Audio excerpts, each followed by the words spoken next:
Hi Chem team, this is Miss Brown coming at you from the Delta Sky Club. Good times. I've been in this airport for a very long time and gonna continue to be here for a long time. I'll tell you guys all about it tomorrow. So I've come up with a little problem to look at ideal gas law stuff. I will try to hold this still so you can actually learn something here.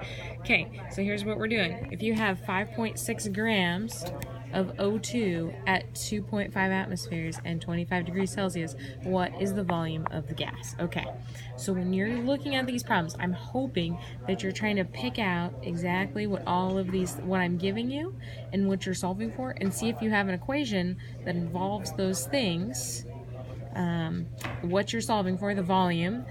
We have an amount, so maybe that's not moles, but that's pretty close. We have pressure, we have temperature. So then you would use the ideal gas law for this type of problem, right? It's not a before and after problem like we would for one of those like P1 V1 equals P2 V2, yeah?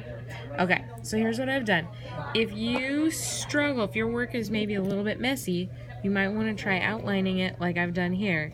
You see, I wrote out all of the variables that are going to go into this equation, and I did all my conversions here, so everything's nice and organized.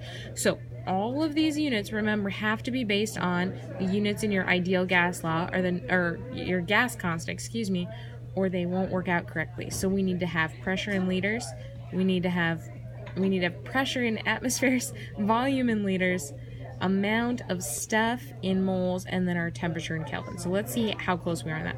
So we've got our pressure, 2.5 atmospheres. That's good.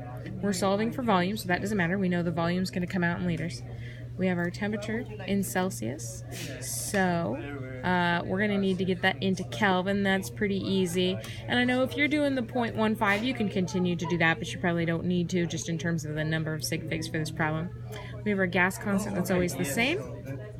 And then we have this pesky gram situation, so just be careful when you're doing the conversion into moles. We're talking about grams of O2 in this problem, okay? So make sure you've got that 32 down there to account for both atoms of oxygen in the molecular oxygen down there. Okay, so I got 0.175 moles. All right, so we need to plug everything into this equation. I rewrote it just to try and make it clear. So here's what I've done. I've plugged in 2.5 atmospheres for pressure. We're solving for volume.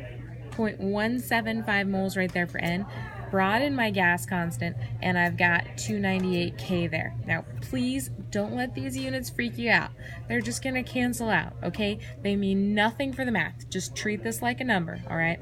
So here's what I've done. Next line, what I did was I multiplied all of this stuff together just to kind of clean it up a little bit. So what ends up happening, hopefully you can see this, is moles are here, and then there the divides are here, so we're going to divide that out. Those are going to cancel. Moles are gone, which is good because that's not what we're solving for. We're also going to see, for the same reason, Kelvin is going to disappear. Okay, so what I end up with is that my 2.5 ATM times V is equal to 4.28 liters times atmospheres. And those are some weird units, I know, but they're going to cancel out again. So down here, I did some algebra. I rearranged this equation. I want V on its own. It's being multiplied by 2.5 atmospheres. So in order to get V by itself, I have to divide out the 2.5 atmospheres. So that's exactly what I've done on this next line. I've got 4.28 liters times atmospheres divided by 2.5 atmospheres. See, those atmospheres are going to cancel out. Oh, look, my units are going to be liters. Life is good. And so for the final problem, I got 1.71, and that, actually, looking back, those are not great sig figs. I should only have 2, because I had 2 in my 2.5. I had 2 here, 2 here. So we're gonna clean that up, make those sig figs good. And I'm really in this cramped little space. Sorry guys, not the best video, but V is gonna equal 1.7 liters with correct sig figs. Woo! Okay, I hope that was helpful. I'm excited to see everybody tomorrow. And that's it. Have a good night. Talk to you later. Bye.